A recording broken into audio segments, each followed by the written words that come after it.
Laika! Are you stark raving mad? It was Laika. I am sure of it. That spirited little dog saved me. Laika saved you in her little space machine. I believe the correct term is capsule, General. Don't push your luck any further, Ivanovich. I fear it might snap. Oh, my apologies, General. In my excitement to explain what I discovered on the far side of the Metagalacticus Interiors, I got carried away. And it happened like this.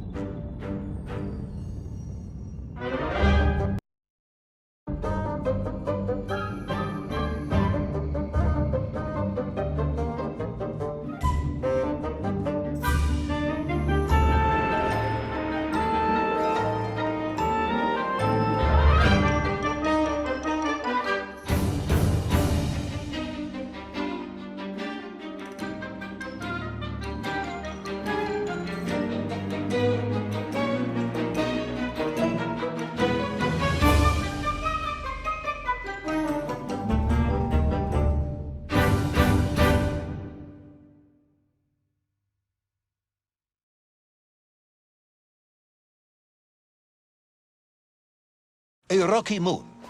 It's the center of the Earth. The source of all creation, General. A place where time flowed like rivers, and boulders of raw matter rained like comets upon the cratered rock. Another miraculous escape from death. Another happy accident. It was no accident, General. Laika took me there entirely deliberately. I'm sure of that. She continues to be a heroine and a savior and protector of our great nation.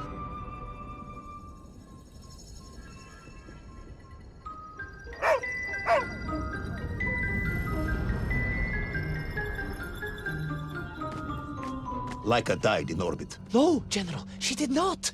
She is very much alive and happy, and currently living several miles below our feet. Laika is dead, Ivan. She most certainly is not, General. This is the real world, Tovarish. A world where you did not go to the center of the Earth, and Laika died in orbit. In my world, General, Laika is still alive. A better world, some may argue. Very well. I will live in your world for a while longer, but time is running out. Ah, yes. Time, General. I was just coming to that.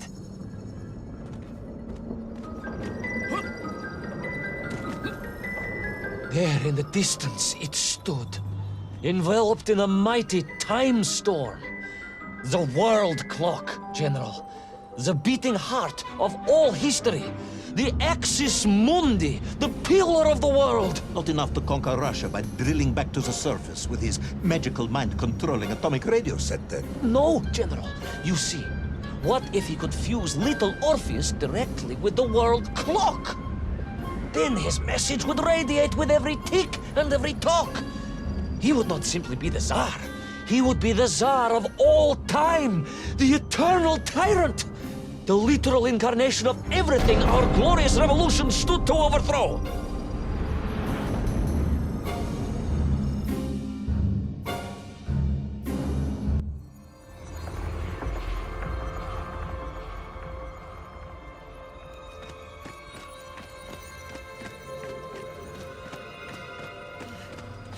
Sonikiv! Uncanny, General. But it was somehow different. I felt no cold. The waves were motionless. Indeed, it was as if I had stepped free of those rivers of time and stood on entirely motionless ground. And there in the distance... What? Debris from Tsarya and tall slave mines had washed up here, almost as if I were meant to find it. And there, amongst it, the winking of steel led me to a blasting cap, and a plan began to form.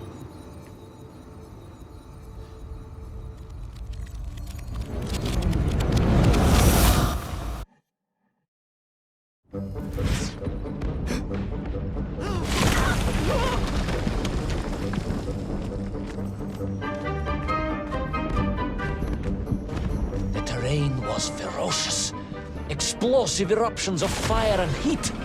Thunderous emissions and lethal gases. Much like your cousin Pavel, perhaps, as a result of consuming all of those stolen eggs. Aha! General, you have been listening after all!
Carta again. But why? You are stalling, comrade. The clock is ticking. Tick-tock, tick-tock! Of course! In a flash of inspiration, I understood. It was all wrong, you see, General. That we can agree on. We should never have gone to the center, because without little Orpheus, Toll could not have become the tyrant he had. The rocket drill was his means to reach the world clock, but it was little Orpheus that enabled him. And the time itself, the world clock itself, was determined to make matters right. With a little help from you, of course. Merely a simple pawn in a game played upon a cosmic scale, General. But a pawn who understood that he was being given a second chance to grab a chunk of the explosive resin that wondrous city was built upon.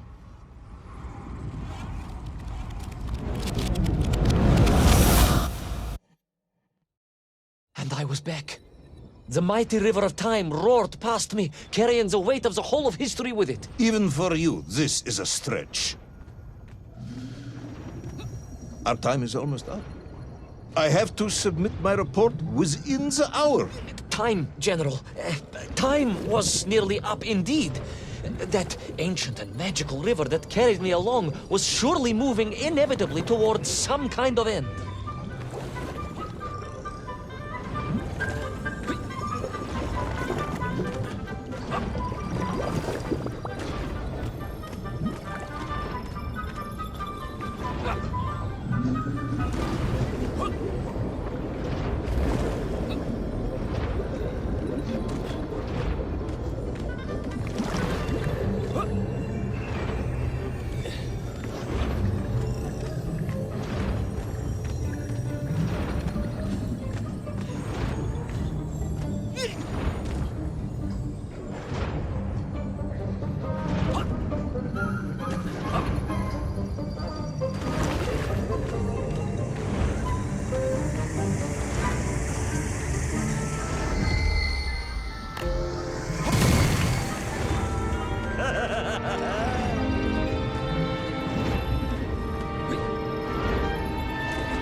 Enough. No more Privalov. No more stories. No more lost worlds and space dogs. I'm full of it. It is nearly midnight, and you have not given me the adequate explanation for the whereabouts of little Orpheus and the atomic bomb. But, General, I am about to tell you what happened when I finally caught up with the villain Toll. I do not care, Tavarish. I simply do not care. You have worn me down, and it is time to call a halt to this. I bear you no malice, comrade. In many ways, I admire you, but time is running out. Yes, General, yes. Time. Time. Because it was time itself that suddenly appeared to be on my side.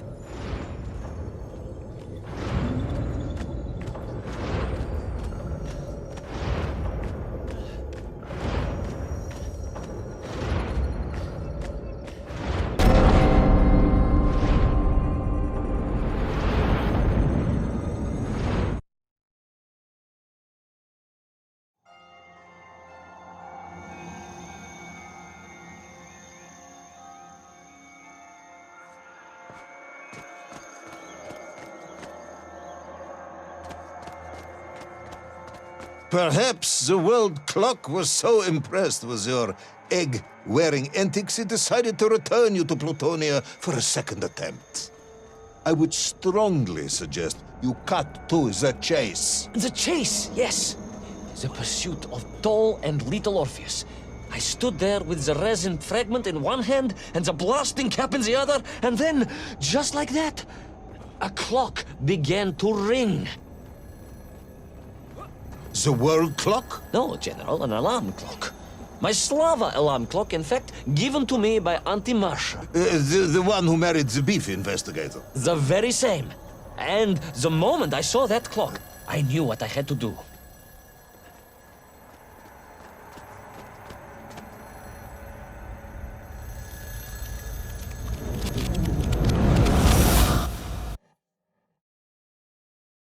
Yes, I'm waiting. A bomb, General. A bomb to destroy a bomb. So, You decided to build a bomb, eh? A bomb to destroy little Orpheus. It was a simple plan, really, General. Yes, you are very fond of your simple plans.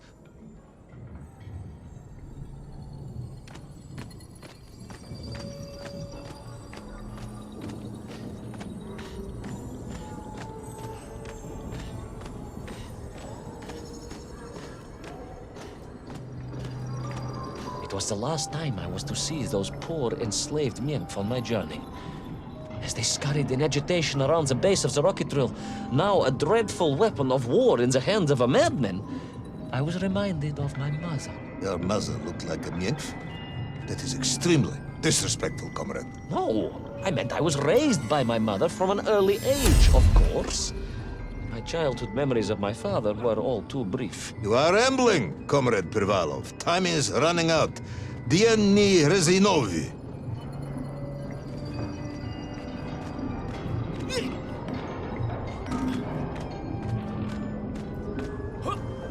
Time will run out for us all, General, will it not? And it ran out for my father on the shores of Volga. Your father fought at Stalingrad? He did, General. So did I. Well, so you see, General. Perhaps we are just the same, you and I. Perhaps we are all just Minx in the end.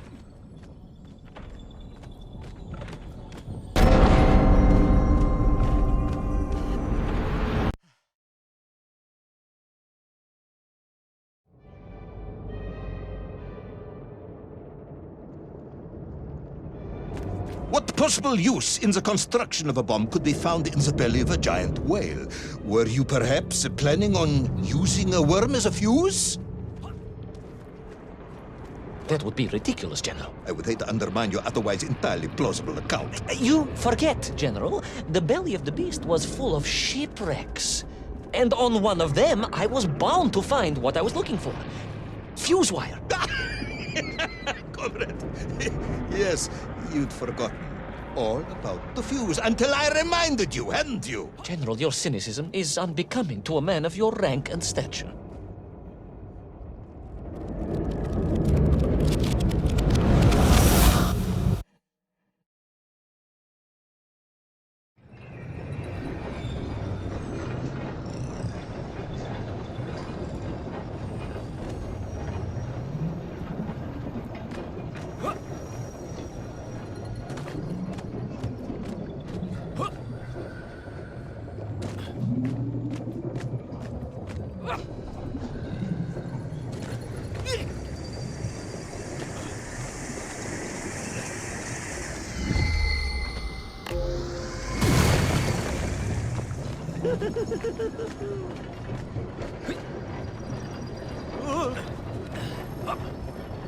The clock was now ticking, General. Literally.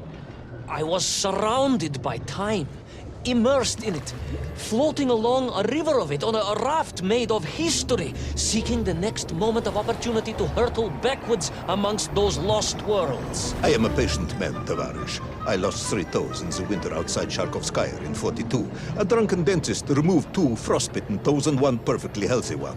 You may therefore consider me a man blessed with an uncommon level of endurance for discomfort. I hate visiting the dentist. My uncle Vanya was a dentist, and he was a deeply strange man, notwithstanding the love he felt for his pigs. Is what?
And so to the ocean floor, and that strange submerged city, and those poor lost vessels.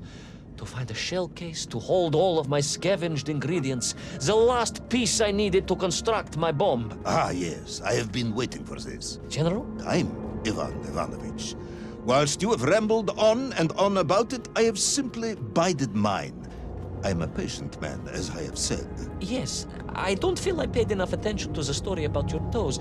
Do you have specially made shoes? Enough!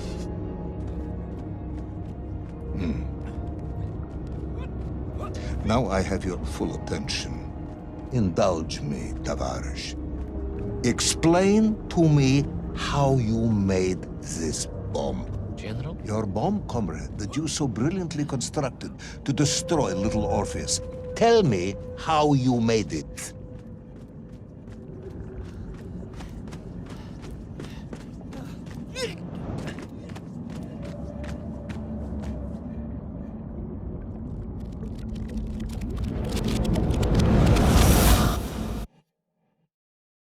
Well, In detail. The type of detail that should present no problem to a man who is actually capable of building a bomb, which I suspect would be an entirely different man to one who cheated on his entrance exams for the cosmonaut program.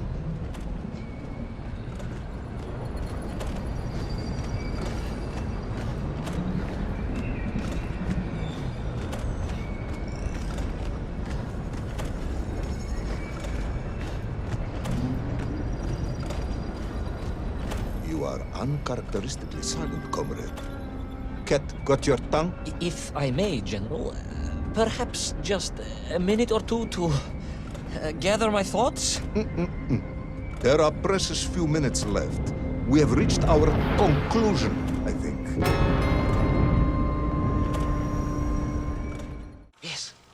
Yes, we have, General. I gazed up at the world clock and knew I had arrived at my destination. Whatever lay inside would see my journey end one way or another. But I had no idea of the marvels that awaited me.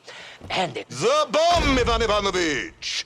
Tell me how you built the bomb! it was a wonderful sight. The world... It is 2 minutes to midnight, Ivan. It is time to end this story.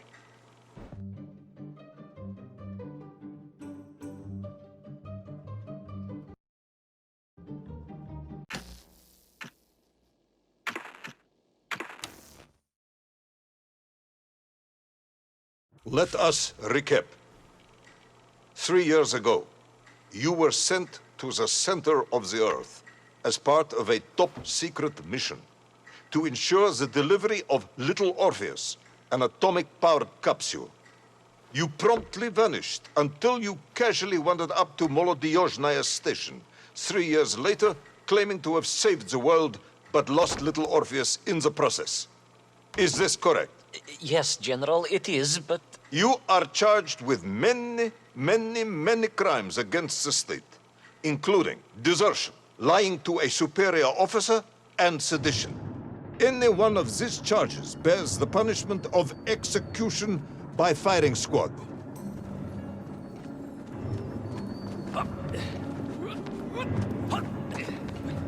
General, you must be reasonable. I did my best. It's all true, I swear. I swear upon the lives of my family. Oh, do you? Auntie Marcia and Uncle Vanya, the traveling tinker and the pig dentist, or perhaps Cousin Pavel, the criminal mastermind with the unhealthy taste for eggs. How stupid do you think I am, Comrade Devalov?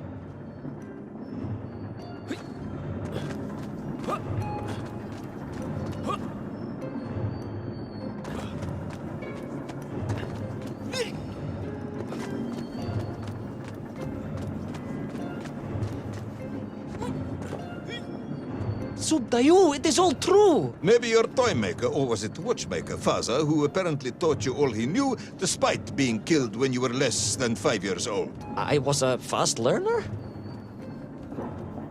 You have precisely 1 minute to convince me not to summon the guards, and have you shot on the spot. A minute? A lifetime. It's all I need, General.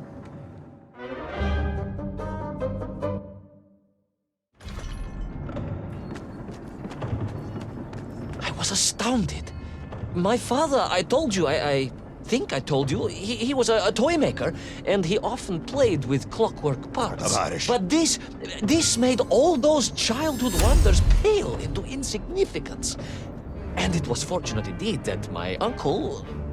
Vanya, the pig dentist? No, my other uncle, Sasha, had taken me mountaineering in the Urals during my childhood, for it was only by scaling these giant mechanical parts that I would reach Little Orpheus. Yes, I had been thinking that it seems awfully convenient that you were such an accomplished climber.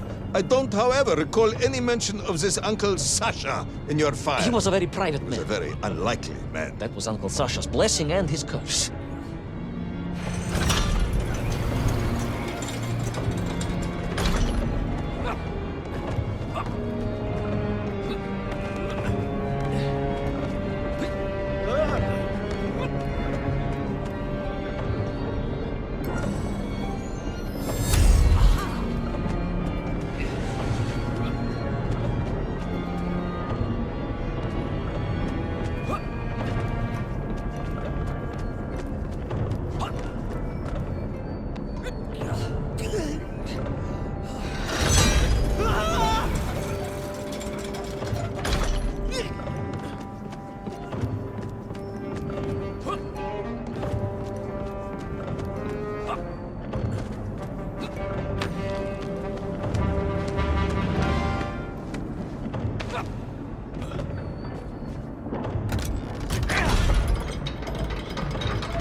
Those great wheels and cogs clashed and boomed.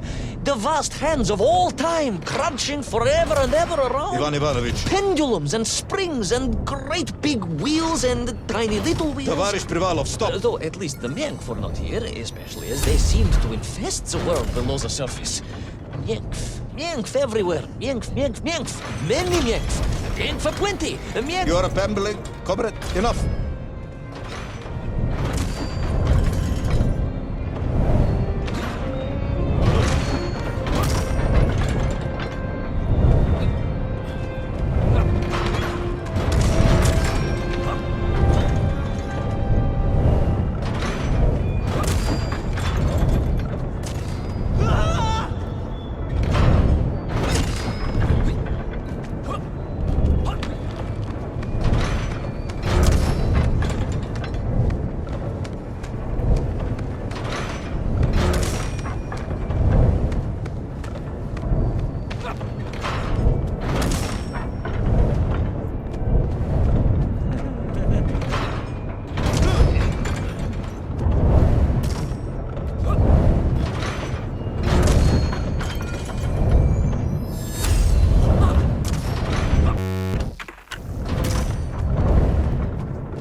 But where was Toll?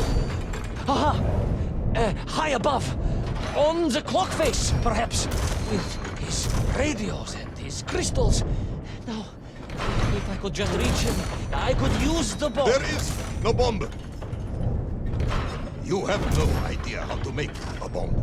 You have no idea about how to do anything one might actually expect of a cosmonaut. The bomb? Ivan Ivanovich! General? Time is up.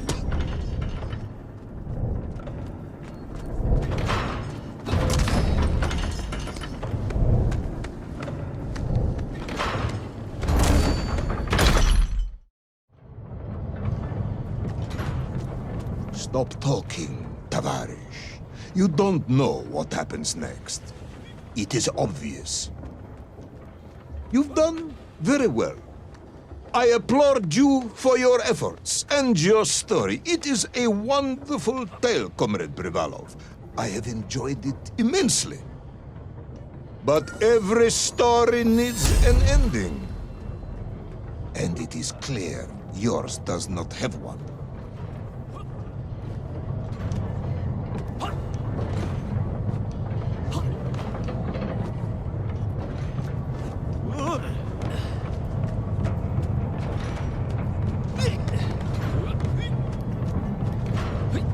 Need more time. I think that even if I gave you all the time in the world, it would not be enough.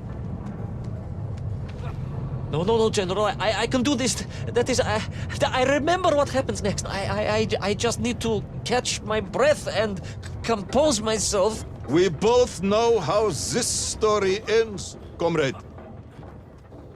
But little Orpheus, you haven't heard what happened. We will find out soon enough. You will be executed, and another expedition will be sent. No, you cannot. You cannot. We must never go back. You don't understand. Make me, then. Make me understand. I am a kind man, although you may not believe this. I do not want to have you shot. So help me. Make me understand. Tell me what happened to little Orpheus.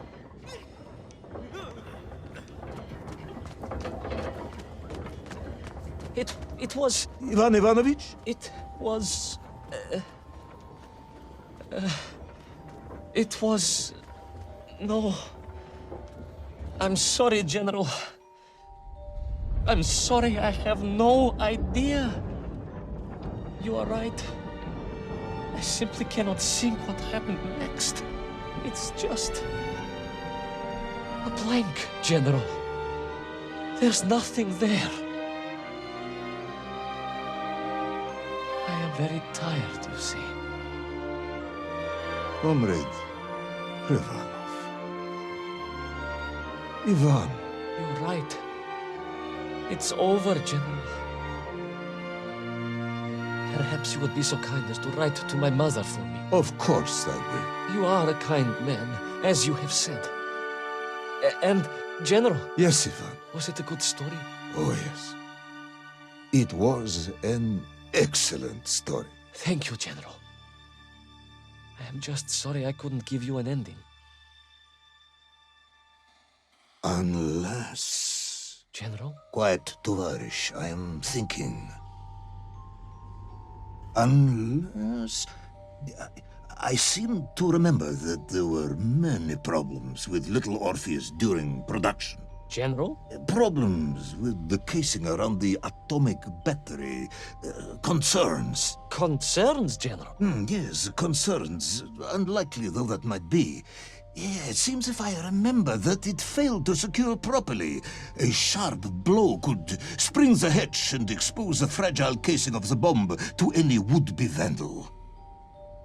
I'm not sure I follow. A resourceful yet forgetful hero might, one would think, take advantage of that fact. But how, General? Where would I find something to strike it with? The son of a watchmaker would easily find something within a giant clock mechanism that resembled a hammer, surely. A hammer? Why, yes, General. I do remember now. I grasped the hammer-shaped thingamabob. Let's just agree it was a hammer, Ivan. Yes, of course. Let's do that. I recovered my senses, shook my head, and looked about me. In my distracted stupor, I had climbed further up the tower than I ever thought possible. In front of me was the clock face, and I gazed out through it at the sheer expanse of history. And I knew whatever happened next... happened next? The hand of destiny had fallen upon your shoulder. Yes! It had. And what an extraordinary hand it was.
And so, Tol was defeated.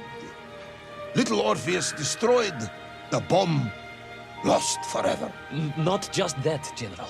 In that moment, time sprung back to its proper shape, and I found myself once more in Plutonia, the start of my journey. But the wound in the interior sky was gone. The drill was gone. It was as if I had never been here. And they were nymph, free and happy, without the tyranny of toll, free to pursue their simple lives. But we can never go back? Never, General. One drill, one metal sphere, one lone cosmonaut was nearly enough to destroy time and unleash the tyrant Toll upon our world. Who would think an innocuous beeping radio housed in a ball of metal could change the world so dramatically? Who indeed? But tell me, what of you? And what of your return to the surface? I stayed amongst the Mienk for as long as I could. But I came to realize they had begun to worship me as a king. No, General. I am a good socialist and could not allow this workers' paradise to become corrupted. And so I left that wonderful land for the last time. And then? And then I walked. For 2 years I wandered, always looking for a way home, through lands and worlds almost beyond imagination. Until one day I emerged, blinking into sunlight, and realized I was home. Until one day I emerged, just like that? You just found your way back to the surface? Well, General, it was a little more complicated than that. There were great obstacles to overcome, and terrible challenges to face, and incredible lands to explore. Enough, Ivan. Little Orpheus is lost forever. The interior is sealed. You have returned with a story of socialism, triumphing over incredible odds. It is, as I said, enough for one night. Enough for my report, at least. General, if I may... Comrade Ivanovich Privalov, you are found guilty of all charges brought against you and sentenced to execution by firing squad. However, having listened to your story, I believe you are quite mad. In other words, I find your madness guilty, not you. And we cannot execute madness. And indeed, there are lessons to be learned, even in the depths of this madness. Perhaps the Americans were right to send the chimp after all. So, General? Get out of my sight, Ivan. Go home. Enjoy a state pension as a madman. Just make sure I never see you again. Yes, General. Of course, General. Anything you say. I shall be small and quiet and live a life without excitement and... Out! Until one day I just emerged. Oh, very good, Tavarish. Very good indeed.